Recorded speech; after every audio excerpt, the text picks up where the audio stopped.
Whilst Cornelius was engaged with his own thoughts, a coach had driven up to the scaffold. This vehicle was for the prisoner. He was invited to enter it, and he obeyed. His last look was towards the Buitenhof. He hoped to see at the window the face of Rosa, brightening up again. But the coach was drawn by good horses, who soon carried Van Baerle away from among the shouts which the rabble roared in honor of the most magnanimous stadtholder, mixing with it a spice of abuse against the brothers De Witt and the godson of Cornelius, who had just now been saved from death. This reprieve suggested to the worthy spectators remarks such as the following. "It's very fortunate that we used such speed in having justice done to that great villain John, and to that little rogue Cornelius, otherwise His Highness might have snatched them from us, just as he has done this fellow."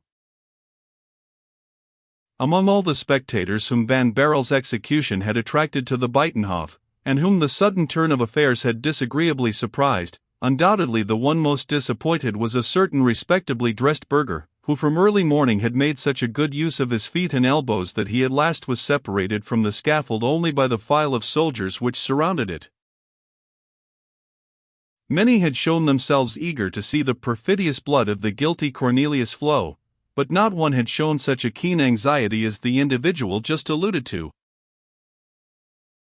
The most furious had come to the Buitenhof at daybreak, to secure a better place, but he, outdoing even them, had passed the night at the threshold of the prison, from whence, as we have already said, he had advanced to the very foremost rank, unguibusiti rostro, that is to say, coaxing some, and kicking the others. And when the executioner had conducted the prisoner to the scaffold, the burgher, who had mounted on the stone of the pump the better to see and be seen, made to the executioner a sign which meant, "It's a bargain, isn't it?" The executioner answered by another sign, which was meant to say, "Be quiet, it's all right." This burgher was no other than Mynheer Isaac Boxtel, who since the arrest of Cornelius had come to The Hague to try if he could not get hold of the 3 bulbs of the Black Tulip. Boxtel had at first tried to gain over Gryphus to his interest, but the jailer had not only the snarling fierceness, but likewise the fidelity, of a dog. He had therefore bristled up at Boxtel's hatred, whom he had suspected to be a warm friend of the prisoner, making trifling inquiries to contrive with the more certainty some means of escape for him. Thus to the very first proposals which Boxtel made to Gryphus to filch the bulbs which Cornelius Van Baerle must be supposed to conceal, if not in his breast, at least in some corner of his cell, the surly jailer had only answered by kicking Mynheer Isaac out, and setting the dog at him. The piece which the mastiff had torn from his hose did not discourage Boxtel. He came back to the charge, but this time Gryphus was in bed, feverish, and with a broken arm. He therefore was not able to admit the petitioner, who then addressed himself to Rosa, offering to buy her a headdress of pure gold if she would get the bulbs for him. On this, the generous girl, although not yet knowing the value of the object of the robbery, which was to be so well remunerated, had directed the tempter to the executioner, as the heir of the prisoner. In the meanwhile the sentence had been pronounced. Thus Isaac had no more time to bribe anyone. He therefore clung to the idea which Rosa had suggested. He went to the executioner. Isaac had not the least doubt that Cornelius would die with the bulbs on his heart. But there were 2 things which Boxtel did not calculate upon. Rosa, that is to say, love. William of Orange, that is to say, clemency. But for Rosa and William, the calculations of the envious neighbor would have been correct. But for William, Cornelius would have died. But for Rosa, Cornelius would have died with his bulbs on his heart. Mynheer Boxtel went to the headsman, to whom he gave himself out as a great friend of the condemned man, and from whom he bought all the clothes of the dead man that was to be, for 100 guilders, rather an exorbitant sum, as he engaged to leave all the trinkets of gold and silver to the executioner. But what was the sum of 100 guilders to a man who was all but sure to buy with it the prize of the Harlem Society? It was money lent at 1,000%, which, as nobody will deny, was a very handsome investment. The headsman, on the other hand, had scarcely anything to do to earn his 100 guilders. He needed only, as soon as the execution was over, to allow Mynheer Boxtel to ascend the scaffold with his servants, to remove the inanimate remains of his friend.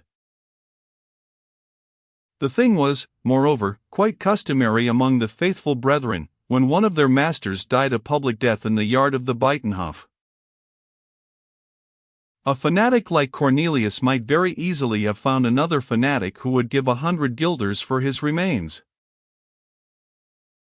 The executioner also readily acquiesced in the proposal, making only one condition, that of being paid in advance. Boxtel, like the people who enter a show at a fair, might be disappointed, and refuse to pay on going out.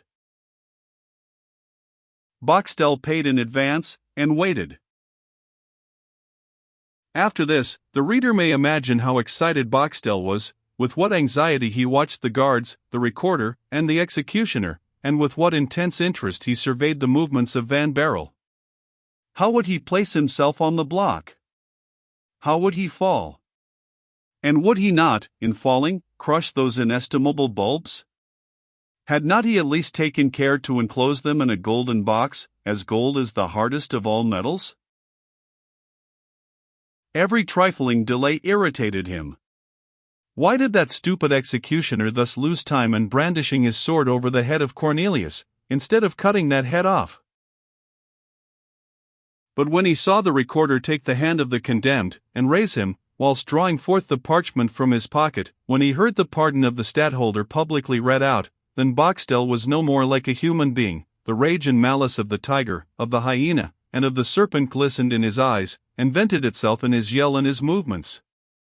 Had he been able to get at Van Barrel, he would have pounced upon him and strangled him. And so, then, Cornelius was to live, and was to go with him to Lowenstein, and thither to his prison he would take with him his bulbs, and perhaps he would even find a garden where the black tulip would flower for him. Boxtel, quite overcome by his frenzy, fell from the stone upon some Orangemen, who, like him, were sorely vexed at the turn which affairs had taken.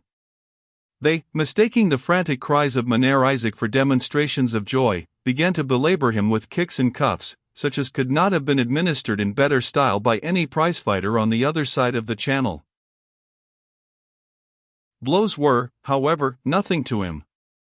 He wanted to run after the coach which was carrying away Cornelius with his bulbs. But in his hurry he overlooked a paving stone in his way, stumbled, lost his center of gravity, rolled over to a distance of some yards, and only rose again, bruised and begrimed, after the whole rabble of the Hague, with their muddy feet, had passed over him. One would think that this was enough for one day, but Mynheer Boxtel did not seem to think so, as, in addition to having his clothes torn, his back bruised, and his hands scratched, he inflicted upon himself the further punishment of tearing out his hair by handfuls, as an offering to that goddess of envy who, as mythology teaches us, wears a headdress of serpents.